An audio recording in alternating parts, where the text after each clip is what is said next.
Here with Chuck Schuldiner from Death. Hello. All right, Chuck, how long has Death been together, and who was the original lineup?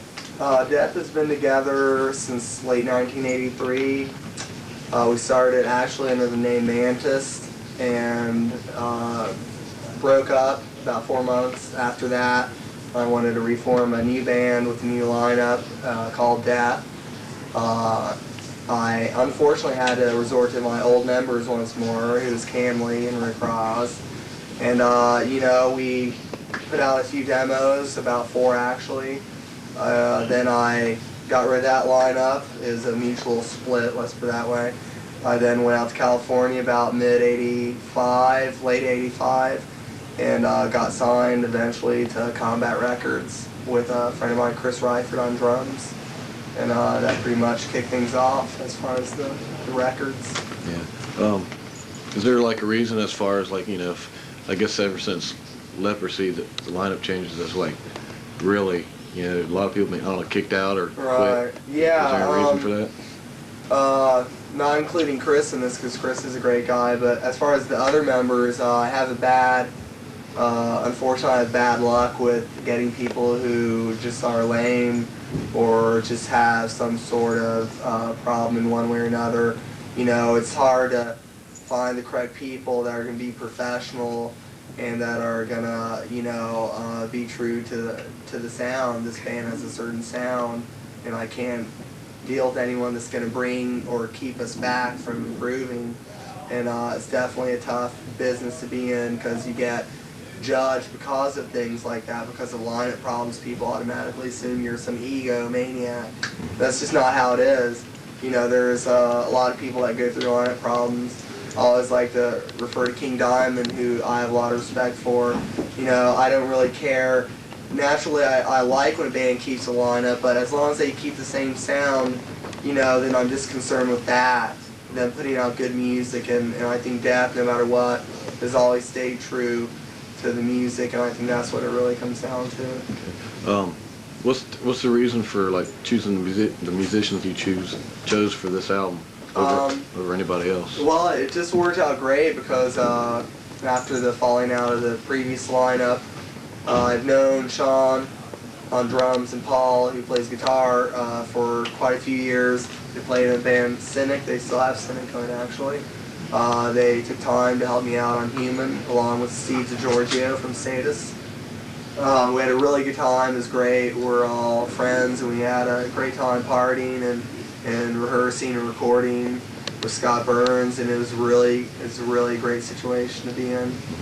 And we've got a new bass player, Scott Carino, because Steve is full-time in Sadus. So it worked out great, you know. I'm really grateful to the people who have helped me, you know, get this out and stuff. That's cool. I know from like the first 2 albums, most of your lyrics were pretty gory and stuff, you know. Is there any reason, like, from now, why you kind of changed? Yeah, definitely. Just, you know, when I wrote those early lyrics, especially Scream Bloody Gore, I was 18 and, you know, thought a lot differently. And, you know, gore was really the thing I wanted to get across. I always wanted to avoid the satanic deal because I'm not into that. Yeah.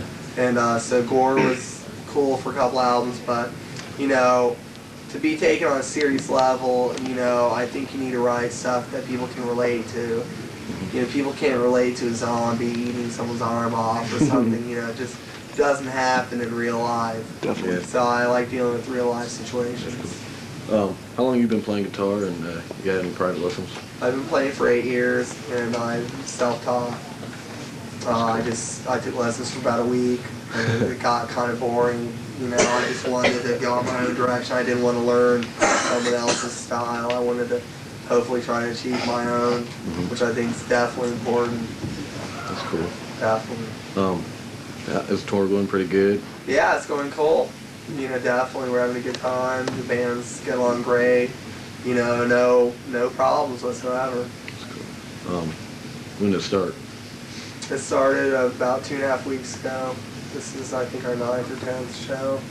Okay. And our next show is in Chicago. We're going to play a couple shows in Milwaukee. Yeah. So all these are going to be really cool, you know, really big shows. Cool. Kind of a personal question for myself. How come there's no T-shirts last year?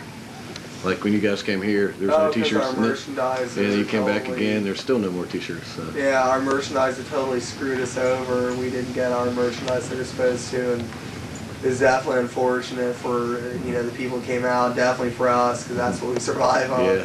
It definitely hurt. What prompted the label change, Chuck? Pardon me? What prompted the label change? Actually, Combat in effect, and one other label was a side label. There were several side labels, divisions of Relativity. Combat was the metal one, in effect was kind of the trippy, dippy, funk, whatever type stuff, whatever alternative. And they were, I guess Relativity decided it's time to clean house, get rid of all the side labels, just become one label with different types of music rather than trying to cater each label to each type of music. Right.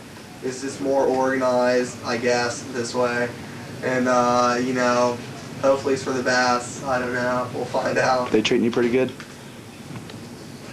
Decent. We've got a lot of complaints. No label treats anyone decent, it seems, these days, other than our new label in Europe, Road Racer. Or Road Runner, whatever. Road Racer? Road Runner. Sorry. And they're God. I mean, they're treating us Cool. great. I totally worship those people. They've been very helpful. And I think that's what a label should be, helpful and not Definitely. cheap. Definitely. Being that you probably, pretty much like the originator of death metal, besides maybe Celtic Frost and Venom, but still, pretty much the more heavy side of death metal. What influenced you to write that type of music? Bands from the early 80s, such as Anvil, Merciful Fate, Exciter, Raven, Venom, Hellhammer, Celtic Frost. All the early stuff that I feel lucky to have been a part of, because these days people are growing up on a lot of crap. Yeah. I'm sorry, but it's true. Yeah. Definitely. Nothing against anyone. It's just there's too much generic stuff out there right now. There's bands that are out there that think you're wimpy if you put out talent into your music. They have to be just noisy almost. Yes. That doesn't make any sense. I'm sorry. I hate to break it to those bands, but they're never going to get anywhere. Sure. Man. Yeah. I want to keep improving, but yet remain sincere as to what we started out with, and that is an aggressive form of music, but yet put in talent, and that's what I want to get across is what we are able to do, and hopefully what we're able to improve on from each album to the next. Yeah. So what do you listen to nowadays? A lot of different stuff, anything Queensryche. from Queensryche to Watchtower to Kiss to older metal still, which I worship. Like classical and stuff? Yeah, I like some classical. I'm really open-minded to a lot of stuff. There's a band Lush I really like.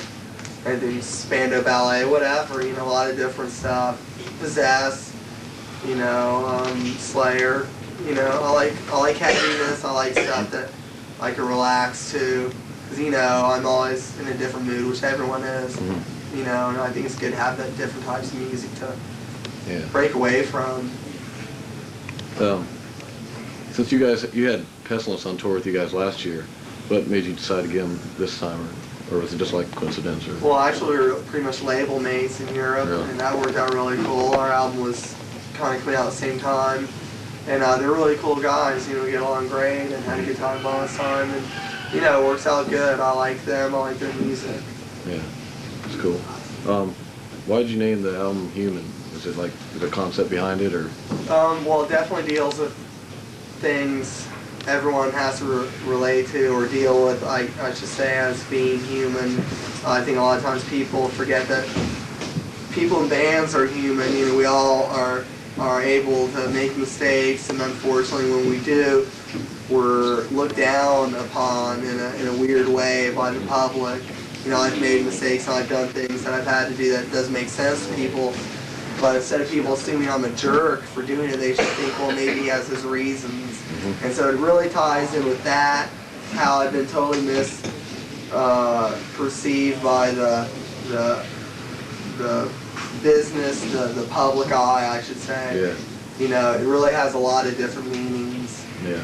And I think I speak on behalf of a lot of bands when I say that we have problems we all have to deal with, just like anyone. I'm not rich just because I've got albums out. I'm still struggling to survive. Yep.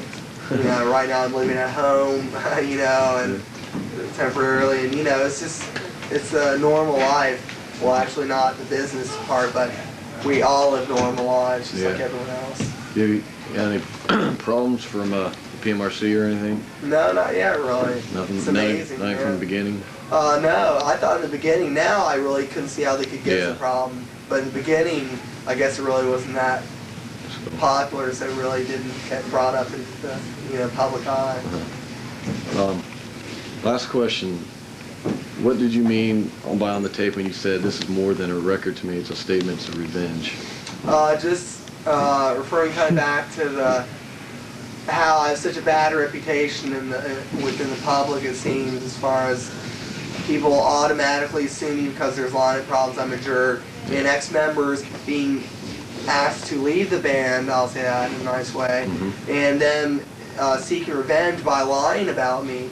And unfortunately, people want to believe the worst, man. They don't want to say, well, I doubt that's true. I should just wait for myself. They don't say that. They're just like, wow, really? He's a ego monster? You know, that's a drag, man. You know, there were so many people recently before Human came out that said I was no longer in the music business. I was going to form a glam band. Oh, I heard that. Yeah. Or I was in a mental institution. You know, these are lies, vicious lies, and it's not. it's scary because people believe them, man. And so this album is a big slap in the face, man, to all the people that really tried to bring me down. Definitely. You know, definitely. You got any closing comments? You know, want to set the record straight? Support music and not rumors. Cool. Right. Cool. Definitely. Cool. Turn off for a second. Hello, this is Chuck Schuldiner from the band Death. You're watching Metal Mania. Cool.